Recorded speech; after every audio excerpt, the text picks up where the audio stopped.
Whether on rivers, reservoirs, natural lakes, pits, or ponds, bass in every area of North America use weed cover extensively throughout the year.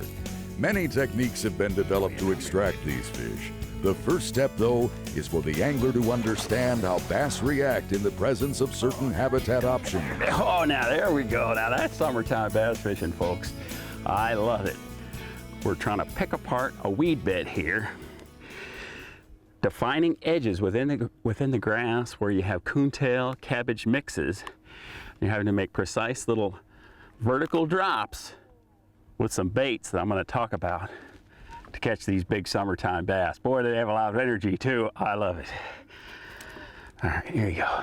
There you go. Pretty fish. Look at that. He ripped the claw off my little punch craw, this new little gulp bait.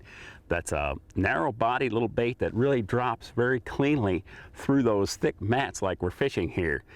Very compact bait, little drop through, 1/4 ounce weight to bring it down, a wide gap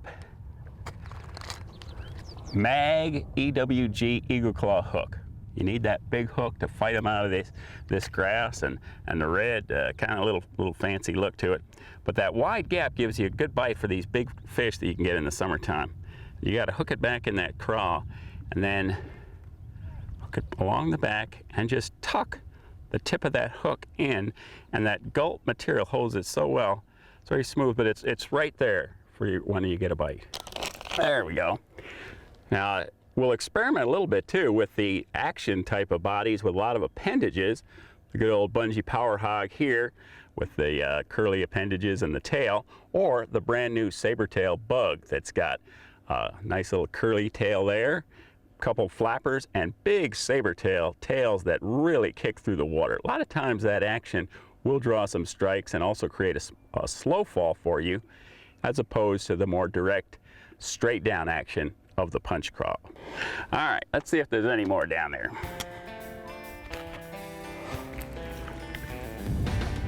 Oh, there's a bite. Oh man, there you go. Oh, he ticked it a little bit, threw me off. I threw in that one dark hole over there, and sure enough, he was down in there. Oh man, come here, Daddy. He's got one more in him. Oh yeah, oh yeah. Well, they're all beautiful fish. Oh man. This will make quite a tournament lake, I tell you. On a sunny day, you know, you can pick out the holes. If it was cloudy today, we'd really have a hard time and probably have to go to a horizontal presentation, maybe buzz bait or a spinner bait. But on a bright sunny day like today, you can pick those pockets and those fish are sitting down in there. Just a fantastic presentation. Real exciting way to fish. It's hand-to-hand combat with these big bass. There's one. What's one? Oh, such a light bite on that punch craw. Boy, he just was playing with that thing down there. Nice fish. They're buried up in this grass. That's amazing.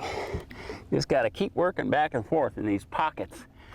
You can work back and forth over the same little holes time and time again and let the fish kind of get back in their little spots and then drop it in. The chances are that the fish have not seen that bait, even though you're fishing virtually exactly the same area. Now we're working inside the main break line. You can see some little clumps of coontail growing out past the break into 10 feet. But the fish, the bass, are holding in that thick stuff that's a little bit on the inside, where we're joining up with some coontail and cabbage are kind of mixing, and there's a few little pockets in there, and they're just tucked way up inside it, and they're holding there.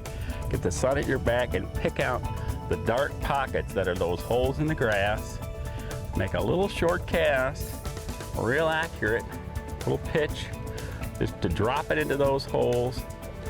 Let it fall to the bottom on a slack line. Sometimes if it's a little deeper, you've got to give it a little extra so it falls straight down. And then really watch that line for that telltale tick, because that's all they're giving you today. Now here, if you look carefully at these clumps, there's some cabbage and then coontail clumps. They've got a little bit of algae on them. They're a little bit disguised, but the different weed species seems to maybe represent a little difference. And bottom type, it's some sort of an edge, and they really relate to these edge effects in that summertime bite. When you're working these flats, look for any type of edge you can find.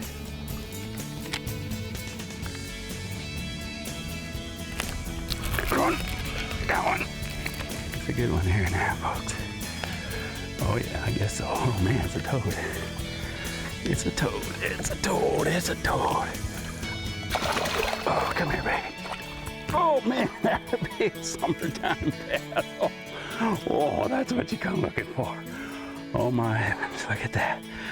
A low punch craw, big old bass. I tell you what, wherever you live, there probably is a weedy lake near you. And in summertime weed patterns, it's so exciting to fish. You gotta really get inside on these sunny days and just try to pick it apart.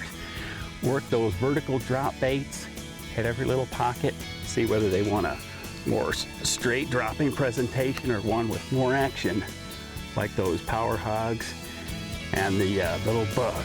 But oh, that's worth working for there. Whew.